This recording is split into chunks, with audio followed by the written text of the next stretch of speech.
Angin senja bertiup lembut, membawa aroma melati dari halaman belakang yang luas. Rina duduk di kursi rotan balkon lantai 2, menyeruput teh hijau hangat. Rumah yang berdiri megah di depannya ini adalah karya terbesarnya, bukan hanya investasi, tetapi monumen atas kemandiriannya. Sebuah masterpiece arsitektur bergaya minimalis modern, dengan kaca-kaca besar yang memantulkan langit keemasan dan kolam renang infinity yang tampak menyatu dengan cakrawala. Rumah ini ia beri nama sederhana, Kedamaian. Nama itu segera menjadi ironi.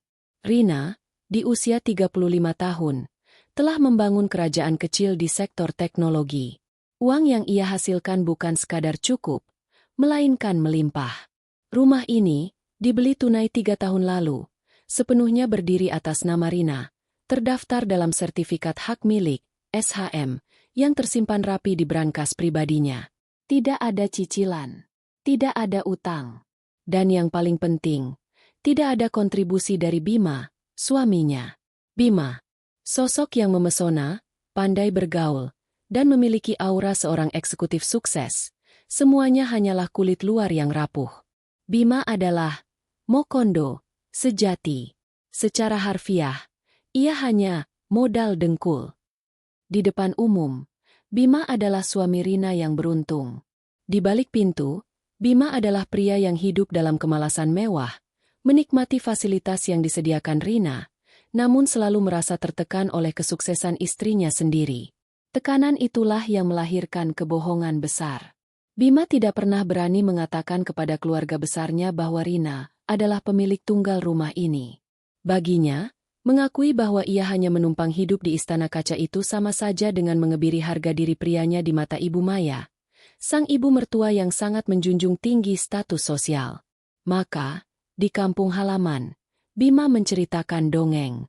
Ia bilang rumah itu adalah hasil kerja keras bersama. Sebuah frase yang dengan mudah diinterpretasikan oleh Ibu Maya sebagai rumah milik Bima yang Rina bantu sedikit-sedikit. Kebohongan itu kini menjelma menjadi ancaman nyata. Pagi itu, saat Rina sedang meninjau laporan keuangan bulanan, ponsel Bima berdenting nyaring. Rina, yang kebetulan berada di dekatnya, sekilas melihat notifikasi pesan dari Ibu Maya. "Nak, Ibu sudah pesan tiket. Jangan lupa siapkan kamar utama yang besar itu." Tante Siska dan Om Herman juga ikut. Mereka butuh tempat istirahat yang layak setelah perjalanan jauh. "Ibu tunggu ya. 3 hari lagi kami sampai." Rina merasakan hawa dingin menjalari tulang punggungnya. Tante Siska dan Om Herman? Itu baru permulaan. "Siapa yang datang, Bima?" tanya Rina. Nadanya tetap datar, namun matanya menyorot tajam. Bima, yang saat itu sedang asyik bermain game konsol, gelagapan. "Ah, Ibu, biasalah. Dia mau mampir. Sekalian liburan," katanya. "Liburan?" Rina mengangkat alis. "Dan Tante Siska, Om Herman, dan siapa lagi? Coba bacakan seluruh pesan dari ibumu." Bima terlihat cemas, mengambil ponselnya dengan cepat. Ia ragu, tetapi tatapan Rina yang menuntut membuatnya menyerah. Ia membaca dengan suara yang makin lama makin pelan. "Ibu, Tante Siska, Om Herman, dan keponakan-keponakan Risa, Dika, serta Nenek Ranti. Total 7 orang. Mereka bilang sudah lama tidak liburan di kota dan rumahmu kan sangat besar. Bim, cukup untuk semua." Rina meletakkan tabletnya di atas meja dengan bunyi keras. 7 orang. Itu bukan kunjungan singkat. Itu adalah penyerbuan. Mereka mengira rumah ini hotel. "Bima, mereka akan tinggal di sini selama berapa lama?" "Seminggu. Rina, paling lama 2 minggu," ujar Bima. Suaranya dipenuhi nada memohon agar Rina tidak membuat keributan. "Tolonglah. Ini ibuku. Sekali ini saja." Rina mengabaikan permohonan itu. Yang paling membuatnya marah adalah nada kepemilikan dalam pesan Ibu Maya. "Rumahmu kan sangat besar, Bim." Keesokan harinya, Rina menelpon Ibu Maya. "Halo, Bu. Saya dengar Ibu dan keluarga akan datang." "Tentu saja, Rina. Kami mau menjenguk anak dan menantu kesayangan Ibu. Jawab Ibu Maya dengan nada riang, tetapi terselip kesombongan yang tak terhindarkan. Jangan khawatir soal makan dan tetek bengek lainnya. Kami akan menikmati fasilitas di rumah Bima. Ngomong-ngomong, bersihkan kamar di sebelah kolam renang. Ya, itu bagus untuk pinggang Nenek Ranti. Kata-kata itu menusuk Rina seperti belati es. Menikmati fasilitas di rumah Bima. Bersihkan kamar. Tidak ada ucapan terima kasih karena telah diizinkan menumpang. Hanya perintah dan asumsi hak penuh. Bu, Rina menghela napas. Suaranya berubah dingin. Rumah ini. Sudahlah, Rina. Jangan khawatir. Ibu tahu kau sibuk dengan pekerjaanmu yang remeh-temeh itu. Biar ibu yang mengatur semuanya. Kau cukup siapkan saja kamar dan pastikan semua makanan tersedia. Sampai jumpa 3 hari lagi. Ibu Maya menutup telepon tanpa memberi Rina kesempatan untuk menjelaskan apapun. Rina menatap ponselnya. Tangannya mengepal erat. Dalam benaknya, ia melihat wajah angkuh Ibu Maya, wajah pasif Bima, dan wajah-wajah tak tahu malu dari seluruh rombongan yang akan datang. Mereka akan menyerbu. Mereka akan mengklaim. Mereka akan mencoba mengusirnya dari tahtanya sendiri. Ia bangkit dari kursi, berjalan menuju jendela kaca besar dan menatap bayangannya. Di mata itu, tidak ada lagi kelembutan seorang istri, tetapi ada kilatan baja seorang pengusaha yang baru saja menemukan masalah yang harus diselesaikan, bukan dengan negosiasi, tetapi dengan pembersihan total. Baiklah, Maya, kau ingin memainkan peran sebagai pemilik rumah ini? Mari kita lihat siapa pemilik sejati dan siapa yang akan berakhir di jalanan. 3 hari terasa cepat. Rina tahu, saat rombongan itu melangkahkan kaki ke karpet bludru rumahnya, permainan akan dimulai. Dan kali ini, Rina tidak akan membiarkan kebohongan Bima melindungi mereka. Ia akan membiarkan mereka masuk, membiarkan mereka merasa nyaman di sarang palsu mereka, sampai waktunya tiba untuk mengungkap Sang Mokondo dan menjatuhkan palu pembalasan yang sesungguhnya. Hari H kedatangan terasa seperti hari kiamat mini. Rina, mengenakan blazer sutra yang elegan, berdiri di tepi jendela ruang tamu. Ia tidak menyambut, melainkan mengawasi. Ia telah memberi perintah pada asisten rumah tangga, Art, untuk tetap netral dan menjalankan tugas sesuai jadwal normal, tanpa berlebihan menyambut para tamu yang tak diundang itu. Bima, sebaliknya, mondar-mandir seperti jarum jam, kegugupan memancar dari setiap gerak-geriknya. Tepat pukul 3 sore, 2 mobil MPV hitam mewah, yang disewa khusus oleh Ibu Maya, memasuki gerbang otomatis kedamaian. Rina melihatnya sebagai prosesi, bukan kunjungan. Mobil pertama berhenti. Pintu terbuka, dan Ibu Maya turun, mengenakan setelan batik sutra yang mencolok, topi lebar, dan kacamata hitam yang menutupi separuh wajahnya. Ia tidak langsung mencari Bima atau Rina.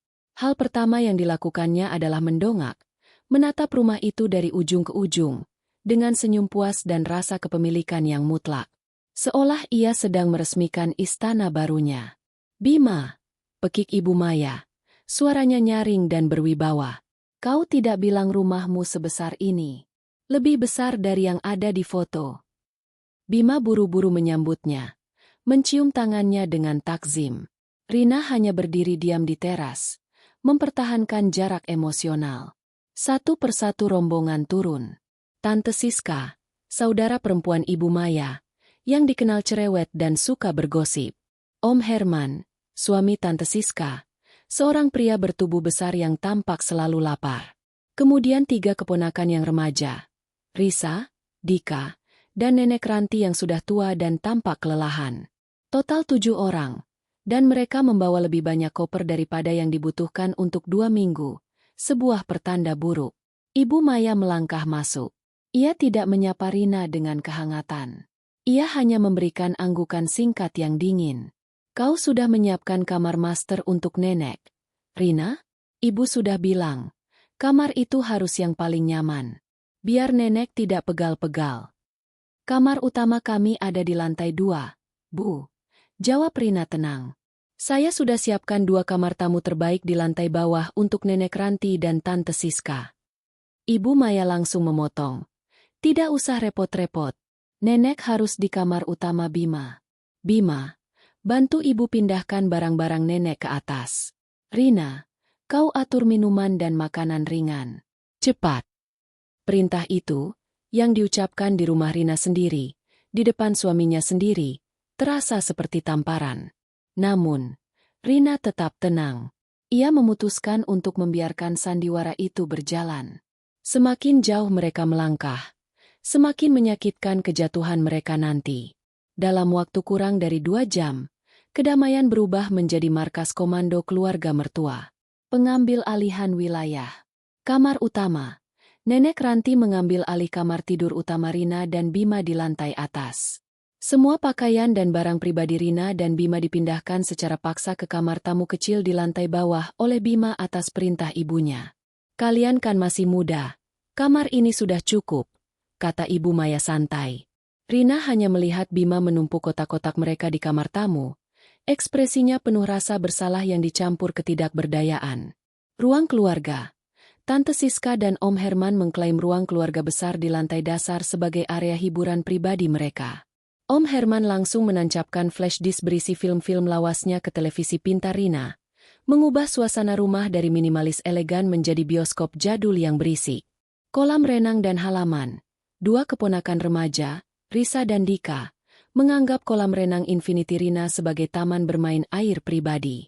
Mereka berenang tanpa henti, meninggalkan pakaian basah, tisu kotor, dan botol-botol minuman berserakan di sekitar dek kayu mahal. Rina menghabiskan malam itu di kantor kerjanya. Ia memasang kamera keamanan tambahan di beberapa sudut tersembunyi, merekam setiap detail dari kekacauan yang diciptakan keluarga mertuanya. Ia merekam Tante Siska yang dengan santai menjatuhkan remah-remah kue di sofa beige impornya, Om Herman yang menggaruk-garuk sambil menonton TV, dan Ibu Maya yang membuka kulkas, melihat persediaan makanan, dan berdecak keras. Rina ini pelit sekali ya, Bim. Desis Ibu Maya pada Bima saat Rina lewat. Cukup keras untuk didengar. Di kulkasnya hanya ada buah-buahan mahal dan sayuran. Mana sosis? Mana daging yang banyak? Jangan pelit-pelit pada keluarga suamimu. Bima hanya menunduk dan bergumam. Nanti aku belikan, Bu. Ia sama sekali tidak membela Rina. Pada hari kedua, keangkuhan keluarga itu mencapai puncaknya. Ibu Maya dengan bangga memamerkan rumah itu kepada teman-teman lamanya di kota, mengundang mereka untuk ngopi sore di teras. Ini rumah Bima. Loh, anak saya memang pintar mencari rezeki, katanya berulang kali kepada tamu-tamunya, memastikan Rina mendengarnya dari dapur. Rina melihat tangki bensin mobilnya yang selalu terisi penuh kini berkurang drastis. Jelas dipakai untuk berkeliling kota oleh Tante Siska dan Om Herman. Tagihan listrik melonjak karena AC dihidupkan 24 jam penuh di seluruh kamar. Dan yang paling menyakitkan, Rina menemukan Dika, keponakannya, sedang menggunakan laptop kerja Rina untuk bermain game online tanpa izin. Tangan berminyak dari keripik kentang menempel di keyboard. Rina mendekati Dika. Tolong matikan laptop saya sekarang. Dika menatapnya dengan pandangan meremehkan. Ah, sebentar lagi, Tante. Lagian, cuma laptop. Punya Om Bima kan banyak uang. Rina tidak berdebat. Ia hanya mencabut kabel listrik laptop, membiarkan layar menjadi gelap dan Dika berteriak frustrasi. Malam itu, Rina berbaring di kamar tamu yang sempit, dengan tas berisi sertifikat hak milik di bawah bantal. Ia menoleh ke Bima yang tidur memunggunginya. Bima adalah biang keladi dari semua ini. Kebohongan yang ia ciptakan telah melahirkan monster ini. Rina tidak marah. Ia dingin. Ia sudah mengumpulkan bukti-bukti pengambil alihan, penghinaan, dan asumsi kepemilikan. Ia telah membiarkan tali ini kendur cukup lama. Kini, saatnya menariknya hingga putus, menyeret semua orang yang bergantung padanya jatuh ke jurang. Mulai besok, bisik Rina pada kegelapan, matanya berkilat. Tidak ada lagi keramahan, hanya perhitungan. Seminggu telah berlalu sejak penyerbuan keluarga Bima. Rumah yang dulunya sunyi dan tertata rapi kini dipenuhi polusi suara dan visual. Aroma masakan Ibu Maya yang terlalu berminyak telah mengalahkan aroma diffuser mahal Rina. Lantai kayu jati dihiasi noda kopi yang tak terhindarkan, Dan dekorasi minimalis Rina diganti dengan pernak-pernik murah dan foto keluarga besar Bima yang dipajang sembarangan di rak-rak buku. Rina kini jarang bekerja dari rumah. Ia menghabiskan sebagian besar waktunya di kantornya yang tenang. Hanya kembali saat malam tiba, seperti tamu yang enggan. Setiap pulang, ia mendapati satu kerusakan baru. Pintu kulkas yang dibiarkan terbuka, keran air yang menetes, hingga yang paling parah, sebuah goresan panjang di meja marmer Italia di ruang makan, hasil ulah Dika yang mencoba memperbaiki mainan mobilnya dengan obeng. Rina tidak lagi menegur. Ia hanya mengambil foto, mencatat, dan menambahkannya ke file digital yang ia namai bukti pelanggaran. Malam itu adalah malam terakhir Rina akan bertindak pasif. Bima, yang merasa terpojok oleh keberadaan keluarganya dan sikap dingin Rina, bersikeras mengadakan makan malam besar. Tujuannya adalah meredakan ketegangan. Rina tahu itu adalah upaya yang sia-sia, tetapi ia setuju. Ia melihat ini sebagai kesempatan terakhir untuk menguji loyalitas Bima, dan panggung sempurna untuk drama yang akan ia pertontonkan. Meja makan panjang Rina yang elegan, biasanya digunakan untuk pertemuan bisnis kecil, kini dipenuhi 8 orang. Nenek Ranti duduk di ujung, Om Herman dan Tante Siska saling berebut porsi udang, sementara Risa dan Dika asyik bermain game dengan volume keras di ponsel mereka, sama sekali mengabaikan tata krama. Rina duduk di seberang Ibu Maya. Ia makan dengan tenang, mengamati dinamika disfungsi keluarga tersebut. "Kau tahu, Rina," ujar Ibu Maya tiba-tiba, menyeka mulutnya dengan serbet dengan gerakan anggun yang dibuat-buat. "Makanan di sini tidak seberlimpah di rumah kami dulu. Makanan sehat, makanan mahal, tapi rasanya kurang nyata. Gitu loh." Rina meletakkan garpunya. "Saya fokus pada makanan bergizi, Bu. Itu jauh lebih baik untuk kesehatan." "Ah, gaya hidup orang kota memang begitu," cibir Tante Siska. Suaranya dipenuhi nada sindiran. "Sok sehat, tapi kerjanya hanya duduk di depan komputer. Untung Bima bekerja di bidang yang lebih menjanjikan. Ya kan, Bim?" Bima, yang dari tadi hanya diam menunduk, mengangkat wajahnya sedikit. "Iya, Tante." Bima ini memang anak ibu yang paling cerdas. Ibu Maya mengambil alih panggung. Dia tahu cara mendapatkan yang terbaik. Rumah besar ini, mobil itu, semua berkat naluri bisnisnya. Rina merasakan lidahnya gatal untuk memotong, tetapi ia menahan diri.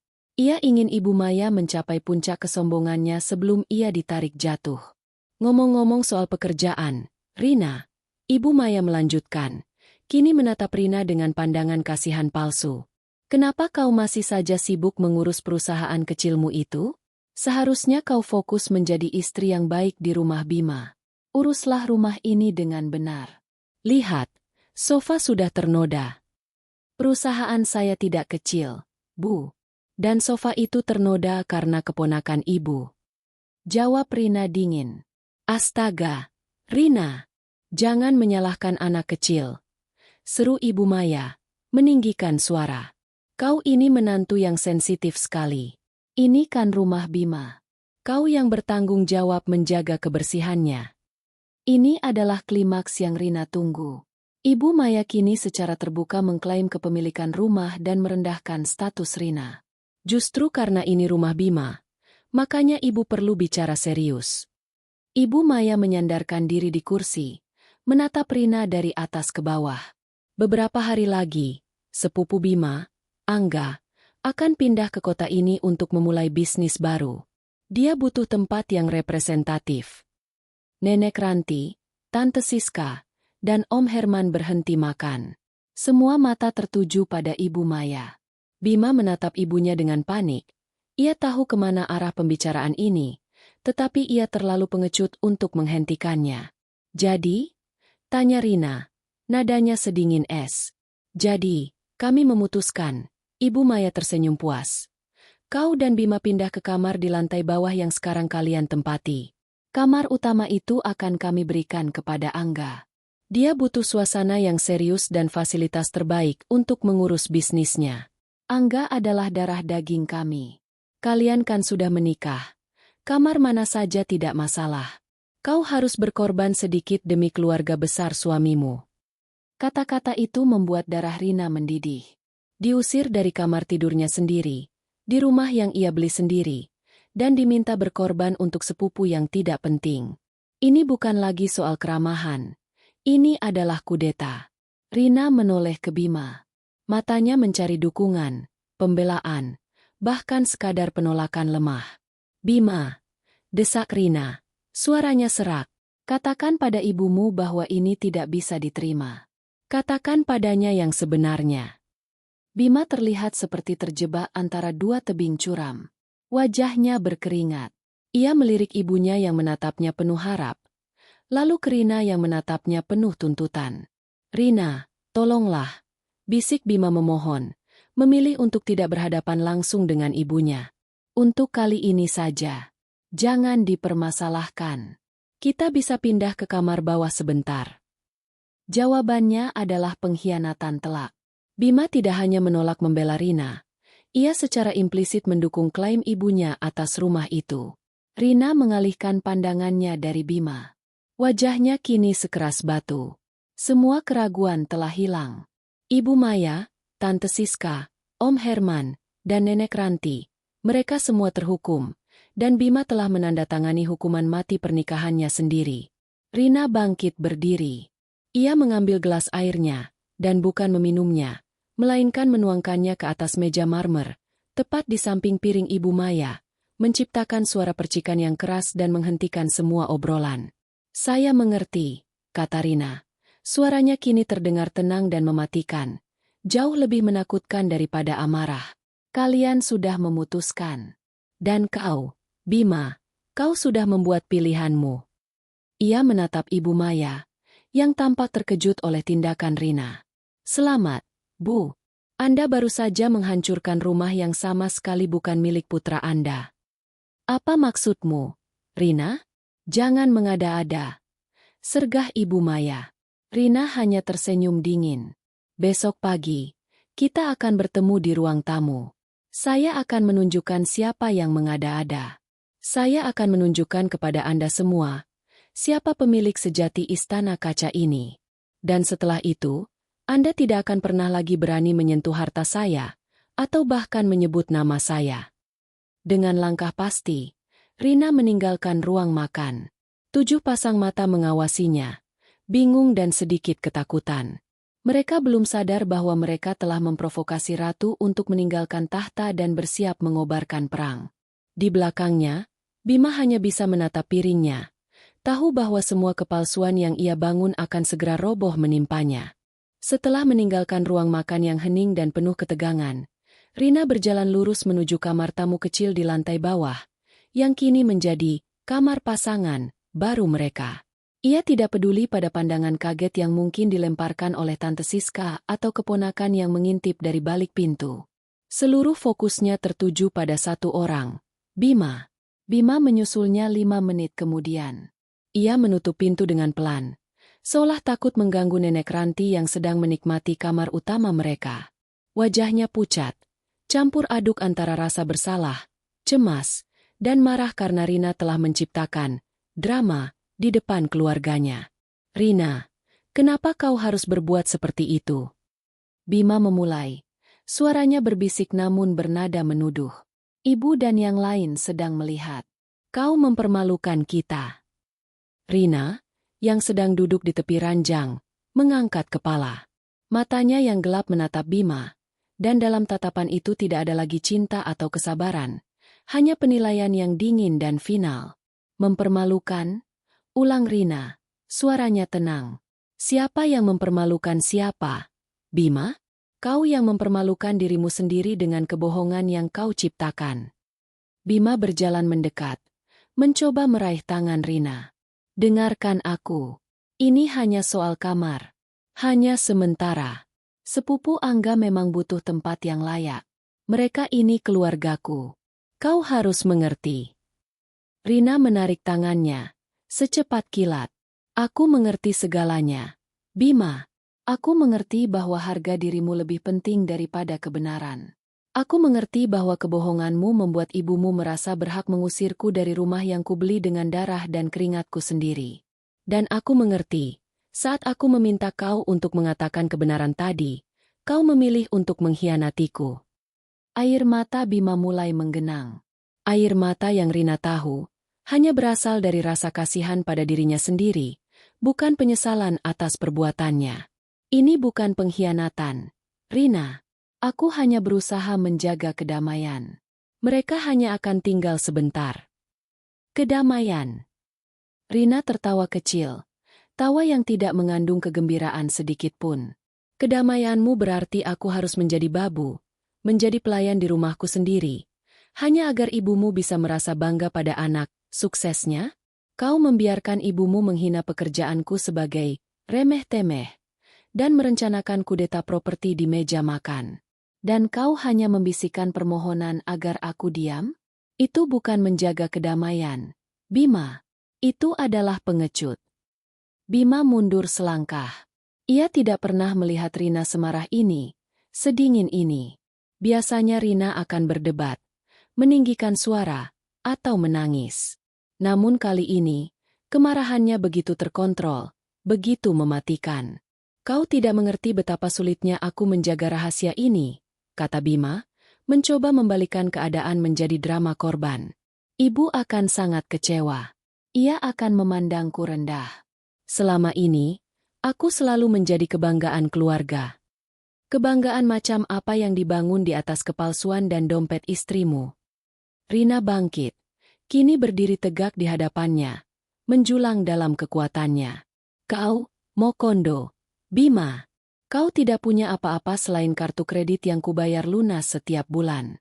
Gaji kantormu yang katanya menjanjikan, itu bahkan tidak cukup untuk membayar tagihan bulanan listrik di rumah ini. Kau numpang hidup padaku, dan sekarang kau membiarkan keluargamu mengklaim propertiku. Kata Mokondo, menusuk Bima tepat di ulu hati. Ia marah, bukan karena itu salah, tetapi karena itu benar. Aku tidak pernah memintamu membeli rumah ini sendirian, teriak Bima, menepis rasa malunya dengan amarah. Kau selalu memaksakan kemandirianmu. Kau membuatku merasa tidak berguna. Dan apakah berbohong adalah cara untuk membuat dirimu merasa berguna? Rina menggelengkan kepala. Tidak ada lagi yang perlu dibicarakan. Bima, kau sudah memilih ibumu dan kebohonganmu. Dan aku memilih diriku dan kebenaran. Rina berjalan ke dalam lemari, mengambil sebuah tas kecil, dan mengeluarkan 2 lembar dokumen yang dilaminasi rapi. Kau bertanya apa maksudku tadi di meja makan. Rina menyodorkan dokumen itu. Ini adalah sertifikat hak milik, SHM. Dan ini, akta jual beli. Nama pemilik, Rina Andini. Tunggal, tanpa cicilan. Tanpa tanggungan atas nama suamimu. Rumah ini 100% milikku, Bima. Bima melihat dokumen itu. Keangkuhannya runtuh. Matanya melebar penuh kepanikan saat ia menyadari jurang yang baru saja ia gali untuk dirinya sendiri dan keluarganya.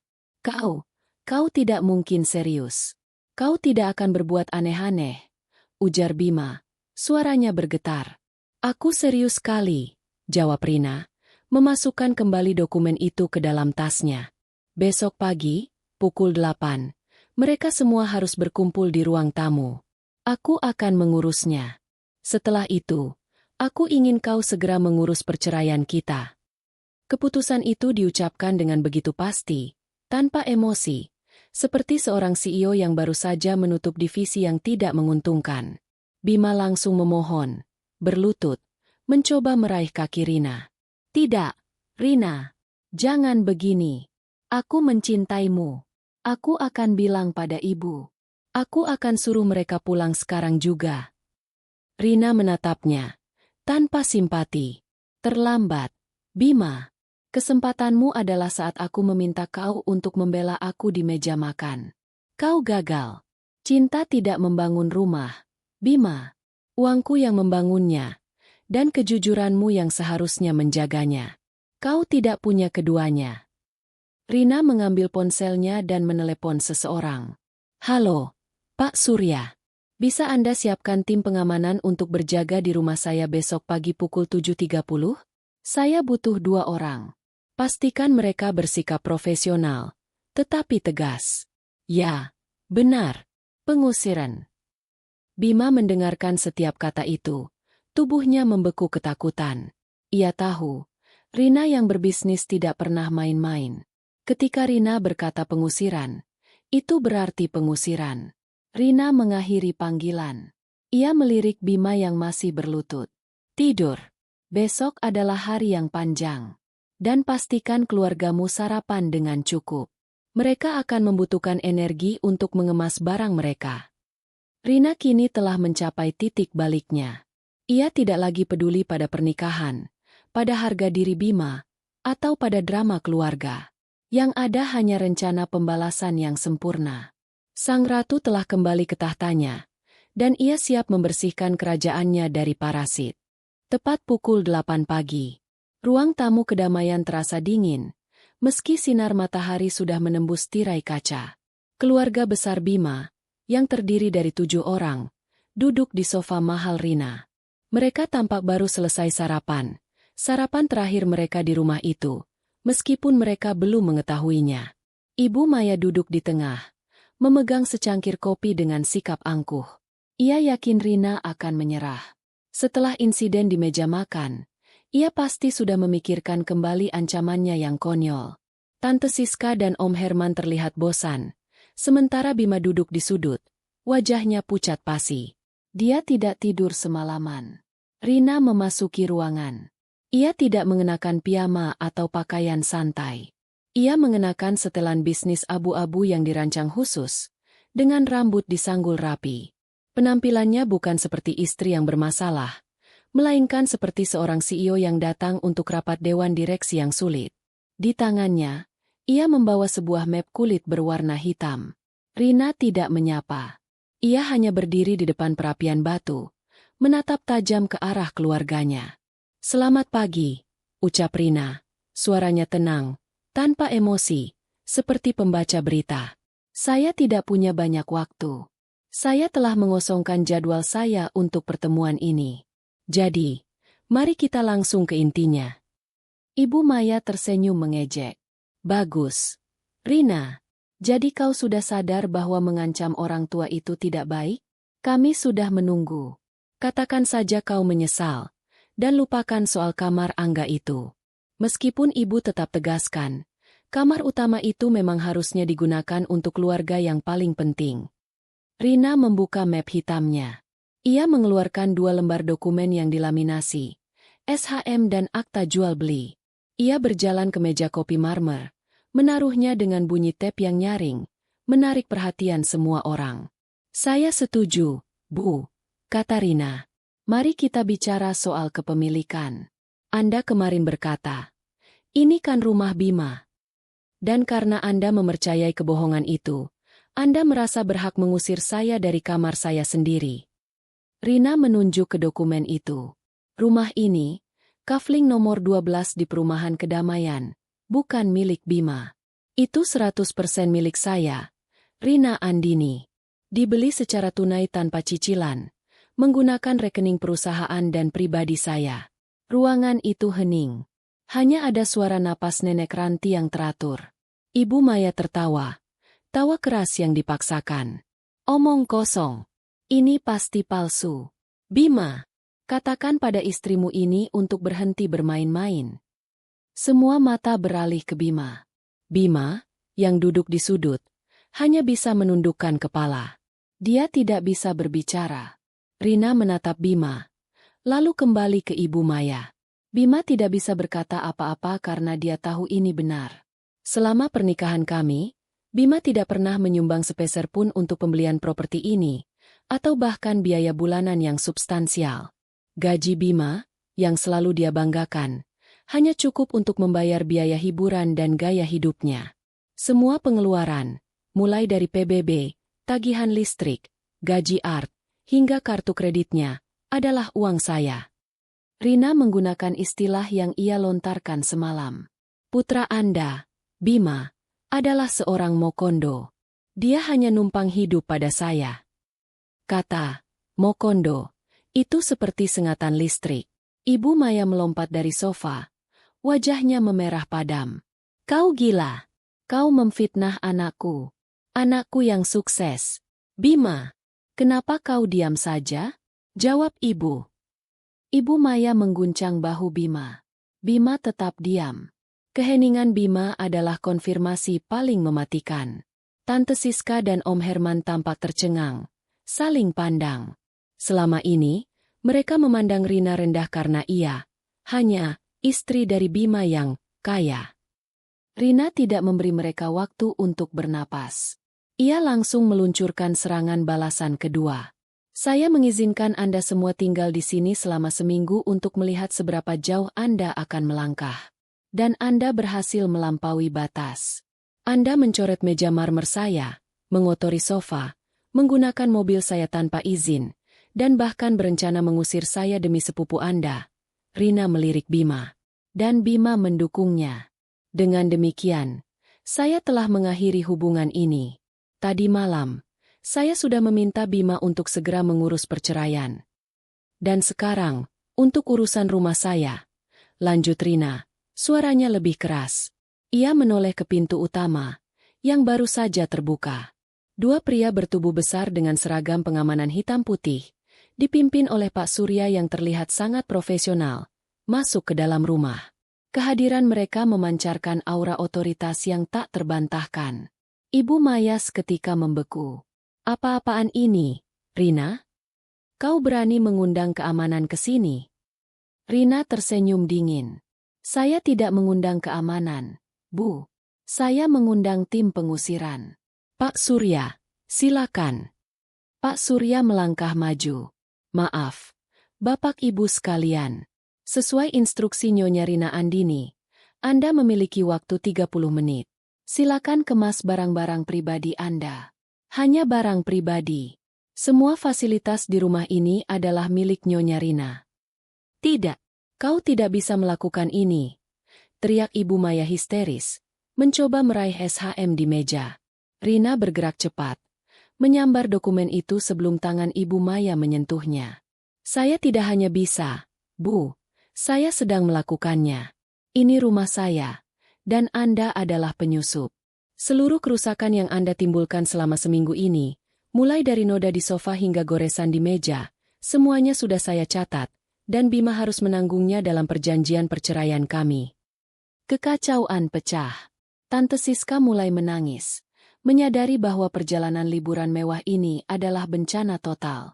Om Herman mencoba berdebat dengan Pak Surya tetapi segera dihentikan dengan tatapan dingin dari petugas keamanan. Risa dan Dika panik, terutama saat mereka sadar bahwa wifi rumah Rina baru saja dimatikan. Bima, yang terpojok dan malu, akhirnya mengangkat kepala. Ibu, Tante, sudah, kita pulang sekarang. Ini memang bukan rumahku. Sudah, jangan perpanjang lagi.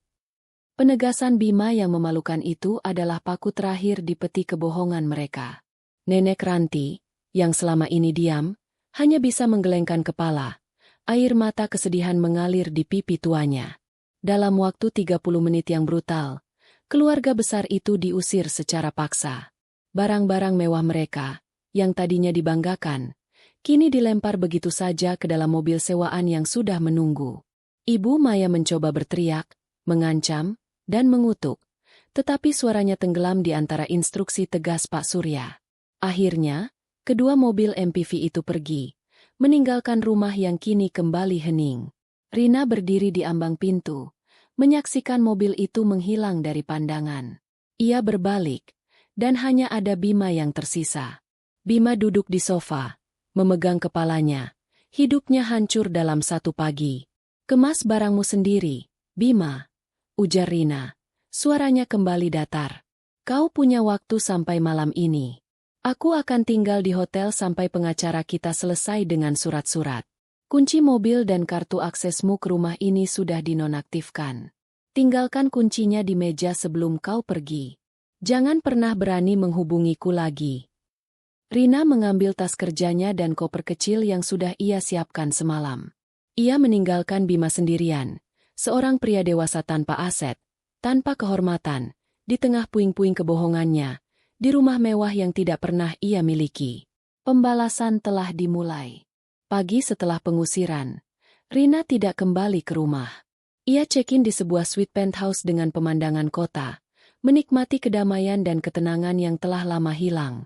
Ruangan itu terasa seperti kamar perang, bukan tempat peristirahatan. Di atas meja marmer, terhampar dokumen perceraian dan sebuah mind map digital yang ia namai Proyek Kehancuran Bima. Perceraian itu sendiri berjalan cepat dan brutal, sebagian besar karena Bima tidak memiliki aset nyata untuk diperjuangkan. Pengacara Rina, seorang spesialis litigasi yang dingin dan efisien, memastikan bahwa Bima tidak mendapatkan apa-apa, bahkan kompensasi emosional. Dia tidak punya hak atas properti itu, Rina, kata pengacara Hartono di telepon. Suaranya terdengar bosan. Rumah dibeli tunai atas namamu. Rekening tabungan Bima selalu terpisah dan isinya minimal. Kami bahkan bisa menuntut ganti rugi atas kerusakan perabotan dan biaya hidup yang kamu tanggung selama ini. Rina memejamkan mata. Ganti rugi itu tidak penting, Pak Hartono. Saya hanya ingin dia menderita. Saya ingin dia menanggung semua konsekuensi dari kebohongannya dan keserakahan keluarganya. Pastikan dia tidak mendapatkan apapun kecuali hutang kerusakan. 2 minggu kemudian, Bima menandatangani surat-surat cerai. Ia muncul di kantor pengacara Hartono dengan pakaian lusuh. Aura suksesnya hilang ditelan malu dan kebingungan. Rina tidak hadir. Ia sudah tidak sudi lagi membuang waktu melihat wajah Bima. Setelah perceraian resmi, Bima benar-benar kembali ke titik nol. Ia tidak hanya kehilangan rumah mewah dan gaya hidupnya, tetapi juga koneksi yang ia dapatkan melalui Rina. Lebih parah lagi, Rina memastikan bahwa rahasia Mokondo itu bocor. Rina menghubungi seorang kenalan lama di majalah bisnis daring tempat Bima sering memamerkan kesuksesan palsunya. Ia mengirimkan bukti-bukti keuangan dan salinan perceraian. Dalam 48 jam, sebuah artikel yang merinci kejatuhan seorang pengusaha sukses yang ternyata numpang hidup menyebar viral. Meskipun nama Rina tidak disebutkan, detailnya sangat spesifik sehingga semua kolega dan klien Bima tahu siapa yang dimaksud. Perusahaan Bima yang sesungguhnya bangkrut, kata Rina pada dirinya sendiri, menatap laporan yang ia kumpulkan. Bima kehilangan kredibilitas dan dengan cepat diasingkan dari lingkaran sosialnya. Klien-klien yang tadinya bangga bekerja dengannya, kini meninggalkannya karena citranya sudah tercemar. Kehancuran Bima hanyalah permulaan. Rina tahu, sumber utama masalah bukanlah Bima, melainkan Ibu Maya dan keserakahannya. Ibu Maya yang mendorong Bima untuk berbohong, dan Ibu Maya yang paling menderita jika kebanggaannya dihancurkan. Rina memfokuskan rencananya pada 2 target utama di kampung halaman Bima. Status sosial Ibu Maya dan sumber pendapatan Om Herman. Rina tahu Ibu Maya hidup dari pujian dan kebanggaan akan anaknya yang sukses di Jakarta. Ketika Bima kembali ke kampung halaman, ia pasti akan mengklaim rumahnya adalah disita atau direbut secara licik, agar wajahnya tidak terlalu jatuh di depan tetangga. Rina menyiapkan serangan balik yang elegan dan kejam. Ia tidak akan datang dan berteriak. Ia akan menggunakan kekayaan dan koneksinya untuk mempermalukan Ibu Maya secara halus. Langkah pertama, pembelian properti strategis. Rina menghubungi agen properti di kota asal Bima. Tujuannya adalah membeli rumah-rumah strategis di lingkungan Ibu Maya, rumah yang nilainya lebih tinggi, dan memamerkannya. Saya ingin rumah mewah yang paling dekat dengan rumah Ibu Maya, yang bisa melihat langsung ke halaman rumahnya. Rina menginstruksikan. Setelah mendapatkan rumah itu, diperkirakan bab 7, Rina akan mengadakan pesta syukuran besar-besaran, mengundang seluruh pejabat dan tokoh masyarakat yang selama ini menjadi target kekaguman Ibu Maya. Di pesta itu, Rina akan menceritakan kisah inspiratif tentang bagaimana ia, seorang wanita mandiri, bekerja keras untuk membeli properti tanpa bantuan suami. Cerita itu tidak akan menyebut Bima secara langsung, tetapi semua orang akan mengerti siapa suami yang dimaksud. Om Herman, paman Bima, adalah orang yang paling serakah di antara mereka. Rina ingat percakapan di meja makan tentang bisnis logistik Om Herman yang ternyata mengandalkan satu kontrak besar dengan distributor pupuk bersubsidi pemerintah. Rina, melalui koneksi perusahaannya, mulai melakukan audit mendalam terhadap distributor pupuk tersebut. Targetnya adalah menemukan celah, penyimpangan, atau setidaknya kelemahan dalam kontrak yang bisa dieksploitasi secara legal. Carikan saya semua laporan pengiriman distributor pupuk X dalam 2 tahun terakhir. Fokus pada volume yang dikirimkan ke kawasan Om Herman. Saya butuh bukti adanya kecurangan dalam alokasi. Perintah Rina kepada tim risetnya. Rina berencana menggunakan informasi ini untuk memicu investigasi pemerintah, menyebabkan pembatalan kontrak distributor tersebut. Om Herman, yang hanya menjadi subkontraktor, akan kehilangan satu-satunya sumber pendapatan besar secara instan. Rina menutup mapnya. Ia memandang keluar jendela, melihat kota yang padat. Ia telah kehilangan pernikahan, tetapi ia mendapatkan kembali kekuasaan dan harga dirinya. Dan kini, ia siap menggunakan kekuasaan itu untuk menuntut harga yang sangat mahal dari mereka yang telah meremehkannya.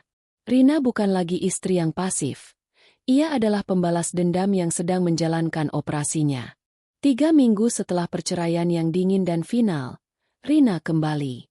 Bukan ke rumahnya di Jakarta, melainkan ke kota kecil tempat keluarga Bima bermukim, sebuah lingkungan yang damai dan sedikit angkuh, di mana status sosial diukur dari rumah dan keberhasilan anak-anaknya. Rina tiba dengan konvo. Bukan konvo keluarga, melainkan konvoi truk pengangkut perabotan dan mobil sport pribadinya yang belum pernah dilihat Bima. Tujuan Rina, sebuah rumah bergaya Mediterania yang baru saja ia beli tunai, hanya 3 rumah di seberang kediaman Ibu Maya, tetapi jauh lebih besar dan mewah. Rumah itu memiliki halaman yang luas dan pagar yang lebih tinggi, berdiri sebagai simbol keberhasilan yang tak terbantahkan. Sejak kepulangannya dari Jakarta, Bima kembali tinggal di rumah orang tuanya, dililit hutang kecil dan malu yang tak terukur. Ia mencoba menjelaskan pengusirannya sebagai konflik bisnis dan istri yang gila harta kepada Ibu Maya, namun Bima hanya menyisakan keraguan. Kebohongan mereka kini terasa rapuh, menunggu untuk dihancurkan. Pagi itu, saat Ibu Maya sedang menyiram tanaman sambil membicarakan Rina kepada tetangga, tentang bagaimana Rina diceraikan karena sifat buruknya, sebuah dump truck besar berhenti di depan rumah barunya. Kemudian diikuti oleh mobil-mobil box bermerek Jakarta. Dan yang terakhir, mobil Mercedes-Benz Rina meluncur masuk. Ibu Maya hampir menjatuhkan selangnya. Matanya melebar penuh horor saat ia melihat sosok Rina keluar dari mobil, mengenakan kacamata hitam besar dan gaun sutra yang elegan. Rina menatap lurus ke arah rumah mertuanya. Senyum tipis terukir di bibirnya. "Bima! Keluar! Cepat! Lihat siapa yang datang!" teriak Ibu Maya histeris, menarik lengan Bima yang sedang murung di ruang tengah. Bima melihat pemandangan di seberang jalan. Kerumunan tukang dan desainer interior bergerak cepat. Rina bukan datang untuk memohon. Rina datang untuk berinvestasi. Dia membeli rumah itu, bisik Bima, mengenali properti mewah yang selama ini menjadi lambang kekayaan tak terjangkau di lingkungan itu. Rina mengabaikan mereka sepenuhnya. Selama 3 hari berikutnya, drama renovasi kecil-kecilan Rina menjadi tontonan utama di lingkungan itu. Ibu Maya harus menelan ludah setiap kali tetangga bertanya, "Anak mantu ibu hebat sekali ya? Itu rumah termewah di sini, Bu. Mau adakan acara besar," katanya. Puncak serangan itu datang pada hari Sabtu malam. Undangan yang mewah, dicetak dengan tinta emas, dikirim ke seluruh tokoh masyarakat, pejabat lokal, camat, kepala dinas, dan semua tetangga terpandang, termasuk satu undangan formal untuk keluarga Bima di alamat lama mereka. Judul acaranya, Syukuran Kepemilikan dan Peresmian Cabang Baru Rina Global Consulting. Ibu Maya merasa terpaksa hadir. Tidak hadir sama saja mengakui kekalahan. Mereka datang, Bima, Ibu Maya, dan Nenek Ranti, mengenakan pakaian terbaik mereka, mencoba menjaga martabat yang sudah terkoyak. Pesta itu luar biasa. Musik klasik, hidangan catering bintang 5 dari kota, dan kehadiran para tamu penting yang mengagumi setiap detail rumah Rina. Ibu Maya merasa sakit perut. Rina memperlakukannya dengan sopan, tetapi sangat dingin. Selamat datang, Bu Maya, Bima. Silakan menikmati hidangan. Anda pasti haus setelah menempuh perjalanan jauh. Sapa Rina, menekankan jarak yang kini membentang di antara mereka. Puncaknya tiba ketika Rina naik ke panggung kecil yang dipasang di tepi kolam renang. Ia berdiri di bawah sorotan lampu, tampak cemerlang dan tak tersentuh. Bapak-bapak, ibu-ibu, teman-teman terkasih. Rina memulai pidatonya dengan senyum tulus. Malam ini, saya bersyukur atas pencapaian ini. Cabang baru di kota ini adalah bukti bahwa kerja keras dan kejujuran akan selalu menghasilkan buah. Saya ingin berbagi sedikit cerita inspiratif. Rina menghela napas. Jeda itu terasa seperti keheningan sebelum badai. Saya membangun perusahaan ini dari nol. Saya membeli rumah di Jakarta dari nol. Dan saya membeli rumah indah ini dari nol. Ini semua berkat tangan saya sendiri, dan tanpa bantuan finansial dari pihak manapun, terutama dari pasangan hidup saya saat itu. Semua orang di ruangan itu menahan napas. Kalimat itu diucapkan dengan begitu elegan, tetapi maknanya sangat jelas. Bima, putra kebanggaan Ibu Maya yang katanya sukses besar, ternyata tidak menyumbang apa-apa. Rina mengangkat gelasnya. Saya berdiri di sini hari ini, sebagai wanita yang bangga karena telah melepaskan beban yang berat. Beban itu bernama kepalsuan. Saya bersyukur bisa memulai hidup baru yang sepenuhnya didasarkan pada kebenaran. Semoga semangat ini menular pada kita semua. Para tamu bertepuk tangan meriah. Mereka bukan hanya bertepuk tangan untuk Rina, tetapi juga atas keberaniannya. Dalam komunitas kecil itu, gosip bergerak cepat. Kini, status Ibu Maya sebagai mertua dari pengusaha kaya runtuh tak bersisa. Ia hanyalah ibu dari seorang pria yang numpang hidup pada mantan istrinya, dan kini diusir. Seorang kepala dinas yang selama ini sangat menghormati Bima, kini menatap Bima dengan pandangan kasihan bercampur jijik. Maya, selamat atas menantumu. Maksudku mantan menantu. Dia sangat menginspirasi, ujar salah satu tetangga lama Ibu Maya dengan senyum palsu. Ibu Maya merasa dunianya runtuh. Rumah mewahnya yang selama ini menjadi mahkota kebanggaannya, kini terlihat kecil dan kusam dibandingkan dengan kemegahan yang Rina ciptakan di seberangnya. Yang lebih menyakitkan, Rina telah membeli rumah itu hanya untuk mempermalukannya di depan publik. Bima, yang berdiri di samping ibunya, kini merasakan kehancuran ganda, keruntuhan finansial dan keruntuhan kehormatan. Rina menyelesaikan pidatonya dan turun dari panggung. Ia melirik Ibu Maya yang terlihat seperti patung lilin. Rina tidak mengatakan sepatah kata pun, hanya memberikan tatapan dingin terakhir. Keesokan paginya, Rina sudah meninggalkan kota itu, kembali ke Jakarta. Ia meninggalkan rumah barunya yang kini diurus oleh staf pribadinya. Ia tidak perlu lagi berada di sana. Misinya selesai. Rina telah memastikan bahwa setiap kali Ibu Maya membuka jendela, ia harus melihat monumen kegagalan Bima dan kebenaran pahit bahwa ia telah meremehkan wanita yang seharusnya ia hargai. Status sosial Ibu Maya, pilar utama kehidupannya, telah dihancurkan. 6 bulan telah berlalu sejak pesta syukuran yang memalukan di kampung halaman Bima. Bima sendiri kini bekerja serabutan, reputasinya hancur total, dan setiap hari harus menghadapi tatapan kasihan serta bisik-bisik tetangga yang bergunjing soal Mokondo. Ibu Maya jatuh sakit. Bukan sakit fisik, melainkan sakit harga diri yang parah, yang membuat ia enggan keluar rumah. Sementara itu, Rina, yang kembali ke Jakarta, fokus pada fase 2, melumpuhkan sumber pendapatan Om Herman. Om Herman selama ini mengendalikan perusahaan logistik kecil yang menjadi subkontraktor tunggal untuk distributor pupuk bersubsidi pemerintah di wilayah tersebut. Bisnis ini adalah tulang punggung ekonomi keluarga Bima. Rina tidak bergerak dengan teriakan, melainkan dengan data. Menggunakan koneksi Rina Global Consulting di Jakarta, ia menyewa tim auditor forensik dan pakar hukum untuk menganalisis dokumen pengiriman pupuk bersubsidi selama 2 tahun terakhir. Pupuk bersubsidi adalah barang sensitif, dikelola ketat oleh negara, dan memiliki margin penyimpangan yang sangat kecil. Hasilnya, seperti yang Rina duga, mengejutkan. Tim auditor menemukan pola yang jelas. Om Herman sering melaporkan kekurangan stok saat cuaca buruk, tetapi volume pupuk yang dikirimkan ke kawasan bisnis tertentu selalu lebih tinggi daripada yang diizinkan. Ini mengindikasikan adanya penggelapan atau setidaknya kecurangan alokasi, di mana pupuk bersubsidi dialihkan ke pasar non-subsidi untuk mendapatkan keuntungan ilegal. Om Herman tidak cerdas. Rina, dia terlalu serakah, kata salah satu penasihat Rina. Penyimpangan volume pengiriman sudah melewati ambang toleransi. Kontrak distributor utamanya bisa dicabut, dan Om Herman sebagai subkontraktor otomatis akan kehilangan segalanya. Rina memandang laporan itu. Matanya berkilat dingin. Saya tidak ingin kerugian kecil. Saya ingin kontrak distributor itu dicabut permanen. Dan saya ingin Om Herman dituntut ganti rugi atas kerugian negara. Buatlah ini menjadi kasus yang disorot media regional. Rina melancarkan serangan dalam 2 lapisan. Lapisan 1. Pukulan hukum. Pengacara Rina secara anonim mengirimkan dosier lengkap bukti kecurangan tersebut ke Kejaksaan Tinggi setempat dan Kementerian Pertanian. Mereka menyajikan bukti tersebut sebagai laporan kepedulian masyarakat yang didukung data valid.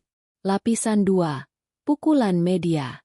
Pada saat yang sama, Rina menggunakan koneksi medianya. Ia tidak menunjuk Om Herman secara langsung, tetapi ia mengatur agar beberapa media daring lokal dan regional menyoroti isu kecurangan alokasi pupuk bersubsidi, diduga melibatkan oknum distributor lokal. Fokus pemberitaan adalah pada dampak kerugian petani, bukan pada nama Om Herman. Ketika investigasi resmi dimulai oleh kejaksaan, distributor utama panik. Mereka dengan cepat mencari kambing hitam untuk menyelamatkan diri, dan subkontraktor kecil, Om Herman, adalah sasaran empuk. Om Herman baru menyadari bencana ini ketika kejaksaan mendatangi kantor logistiknya yang sederhana. Ia ditanyai tentang perbedaan volume dan rute pengiriman. Awalnya, ia menyangkal, tetapi ketika distributor utama menarik semua kontraknya secara sepihak untuk menghindari keterlibatan lebih lanjut, Om Herman langsung lumpuh. Om Herman tidak hanya kehilangan kontraknya, tetapi semua aset yang ia jaminkan untuk armada truknya kini terancam disita bank. Bisnis logistiknya yang selama ini menjadi sumber kekayaan dan keangkuhan keluarga Bima, kini berubah menjadi tumpukan besi tua dan hutang.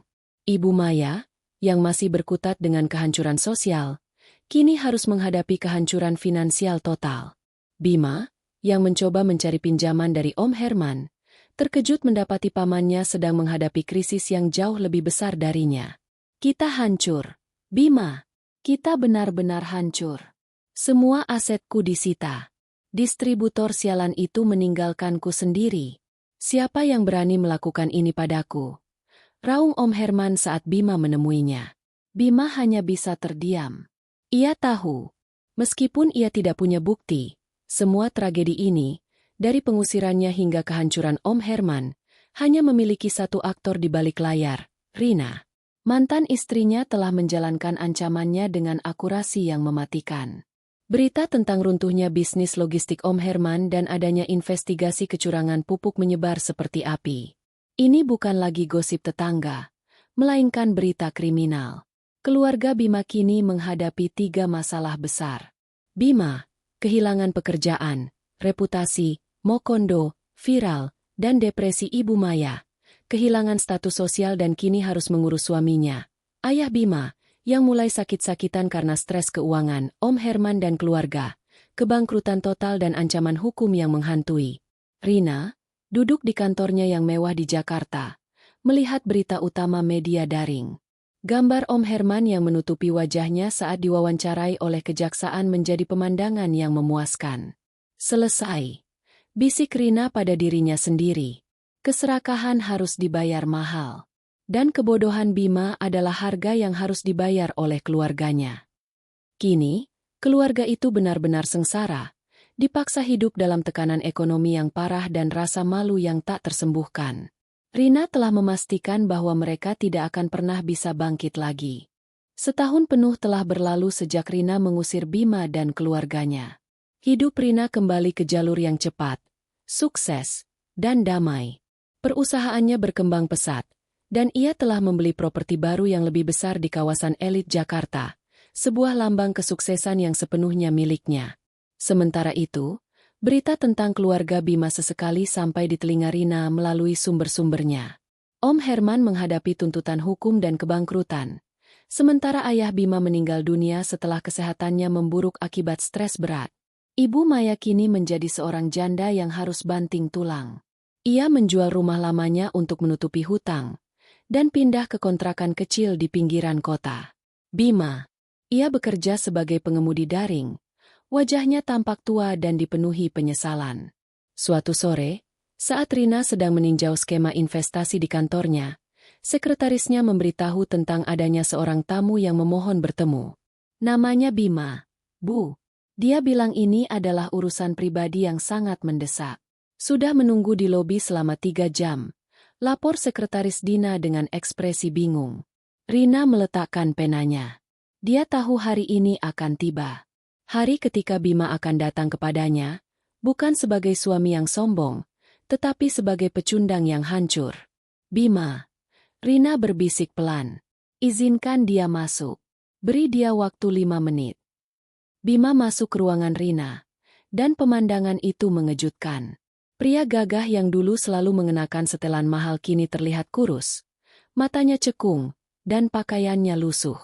Ia berjalan dengan punggung yang membungkuk, dibebani rasa malu dan penderitaan. Ia berhenti di depan meja besar Rina, yang kini terasa seperti batas tak terlihat antara dua dunia. Dunia sukses yang diciptakan oleh Rina, dan dunia kehancuran yang diciptakan oleh Bima sendiri. Rina. Suaranya serak. Ia tidak berani menatap mata Rina. 5 menit. Bima. Bicara cepat. Potong Rina. Suaranya datar dan profesional, tanpa emosi sedikit pun. Bima tersentak. Terbiasa dengan Rina yang dulu lembut. Ia mulai menangis. Tangisan yang tidak bersuara. Hanya isakan yang mengguncang bahunya. Aku mohon. Rina. Maafkan aku. Aku tidak tahu apa yang merasukiku. Keluargaku. Mereka meracuni pikiranku. Aku egois, aku serakah, dan aku bodoh karena meremehkanmu. Katanya, berlutut secara spontan di lantai marmer. Ayah sudah meninggal. Ibu kini sakit-sakitan dan miskin. Kami tidak punya apa-apa. Kami sengsara. Rina. Benar-benar sengsara. Ia mengangkat wajahnya yang penuh air mata. Aku tahu aku tidak pantas. Tapi, bisakah kau mencabut tuntutan pada Om Herman? Bisakah kau memberi ibu modal kecil untuk memulai hidup? Setidaknya, berilah mereka sedikit belas kasihan. Penegasan tanpa belas kasihan. Rina tidak menunjukkan reaksi. Ia membiarkan keheningan mengambil alih ruangan. Bagi Rina, air mata Bima tidak lagi memiliki kekuatan. Berdiri, Bima, ujar Rina dingin. Bima menurut. Aku akan menjawab pertanyaanmu, dan ini adalah terakhir kalinya kita akan berbicara, kata Rina, bersandar di kursinya. Pertama, tuntutan pada Om Herman bukanlah tuntutanku. Itu adalah tuntutan negara atas penggelapan pupuk bersubsidi yang dia lakukan. Kau tidak perlu khawatir, Bima. Dia melakukan itu dengan tangannya sendiri. Aku hanya mengirimkan data. Kecurangan dia adalah pilihannya, bukan perbuatanku. Rina menghela napas. Nadanya berubah menjadi lebih tajam. Kedua, mengenai Ibu Maya. Ketika aku diperlakukan seperti pengemis di rumahku sendiri, di mana belas kasihan Ibu Maya?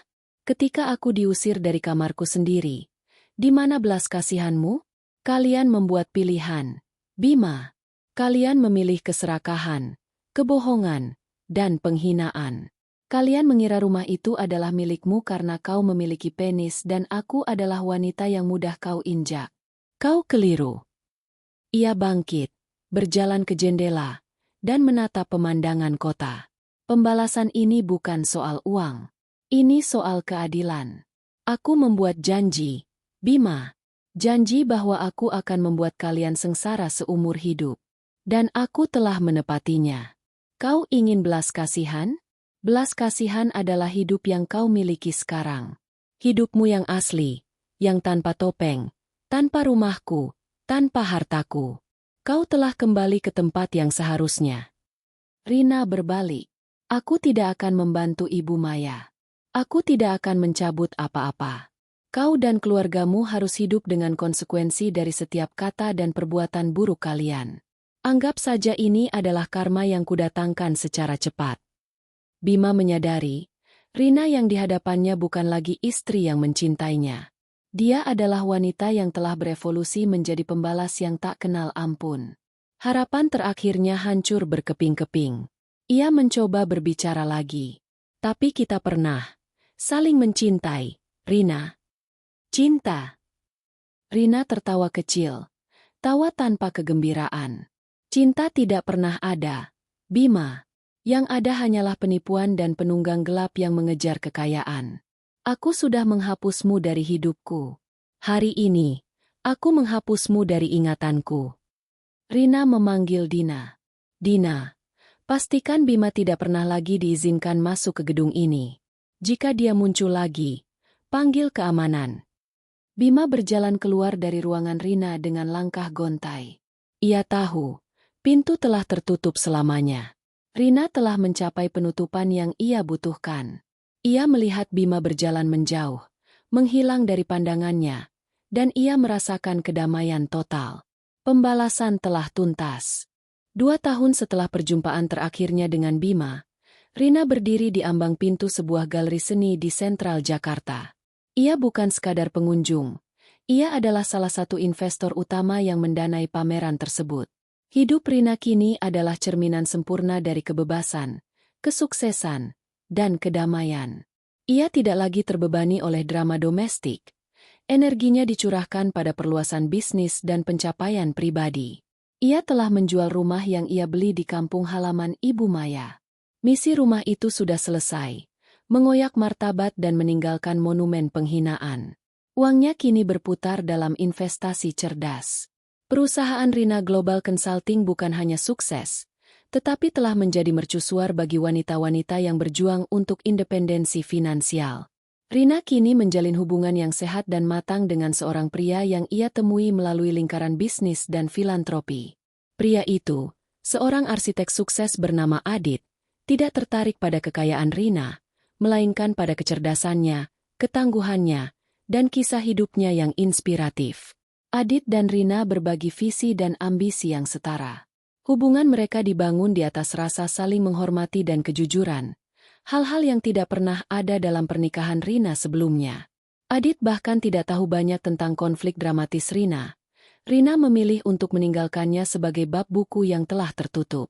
Suatu sore, saat Rina dan Adit menikmati kopi di teras apartemennya yang menghadap ke kota, Adit menoleh padanya. "Kau sangat tenang, Rina," katanya lembut. "Aku pernah mendengar desas-desus di masa lalu tentang konflik dengan mantan suamimu. Tapi kau tidak pernah membiarkan masa lalu itu mendefinisikanmu." Rina tersenyum. "Masa lalu adalah guru yang kejam, Adit. Ia mengajariku bahwa kebaikan tanpa kekuatan adalah kebodohan. Dan dendam adalah alat yang membersihkan hidupku dari orang-orang yang tidak pantas berada di dalamnya. Setelah aku memastikan mereka tidak akan pernah bisa menyakitiku atau orang lain lagi, aku menutup bab itu. Kedamaian ini diperoleh dengan harga yang mahal, tapi sepadan. Ia telah memaafkan dirinya sendiri karena pernah jatuh cinta pada kebohongan, dan ia memandang keputusannya untuk membalas dendam bukan sebagai kekejaman, tetapi sebagai tindakan perlindungan diri dan penegakan keadilan pribadi. Ia telah memenuhi janji yang ia buat di ruang penyimpanan gelap itu. "Aku akan membuat kalian sengsara seumur hidup." Kontras antara kehidupan Rina dan keluarga mantan suaminya kini sangat ekstrim. Ibu Maya. Setelah ayah Bima meninggal, Ibu Maya terpaksa bekerja sebagai buruh cuci panggilan. Ia hidup berpindah-pindah, takut pada kreditor yang masih mengejar sisa-sisa hutang Om Herman. Kesehatan mentalnya semakin menurun, dan ia sering berbicara sendiri, mengutuk Rina. Ia akhirnya benar-benar kehilangan status sosialnya, terjerumus dalam kemiskinan dan kesendirian. Om Herman, setelah dinyatakan bersalah atas kecurangan kecil, Om Herman menjalani hukuman penjara singkat. Setelah bebas, ia tidak bisa lagi mendapatkan pekerjaan yang layak karena catatan kriminal dan reputasi buruknya. Ia terpaksa tinggal bersama Ibu Maya, menambah beban penderitaan ibunya. Bisnis adalah pintu yang tertutup rapat baginya.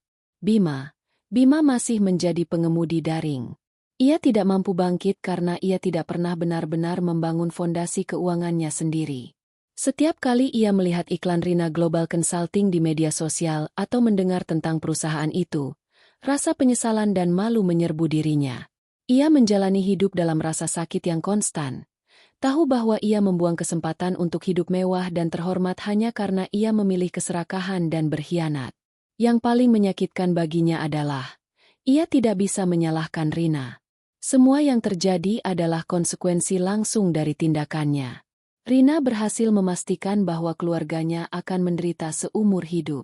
Penderitaan mereka bukan karena Rina secara aktif menyiksa mereka setiap hari, tetapi karena Rina melucuti semua topeng, semua aset, dan semua reputasi yang memungkinkan mereka untuk hidup nyaman di balik kebohongan. Rina hanya menyingkirkan fondasi palsu yang membuat mereka sombong. Begitu fondasi itu hilang, mereka jatuh ke dalam kesengsaraan yang memang merupakan level asli mereka. Rina mengambil tegukan terakhir dari kopinya, menatap matahari terbenam. Ia telah membayar harga mahal untuk kebebasannya, tetapi ia juga telah memenangkan permainan ini dengan cara yang paling tuntas. Ia tidak hanya mendapatkan kembali rumahnya, tetapi ia mendapatkan kembali hidupnya, dan membersihkannya dari parasit sosial. Ia meraih tangan Adit. "Ayo kita pergi," katanya. "Ada janji makan malam." Rina melangkah maju, meninggalkan kisah tentang mertua yang tamak, suami yang mokondo, dan pembalasan yang manis di belakangnya. Ia adalah Rina yang baru, wanita yang tangguh, sukses, dan akhirnya bebas.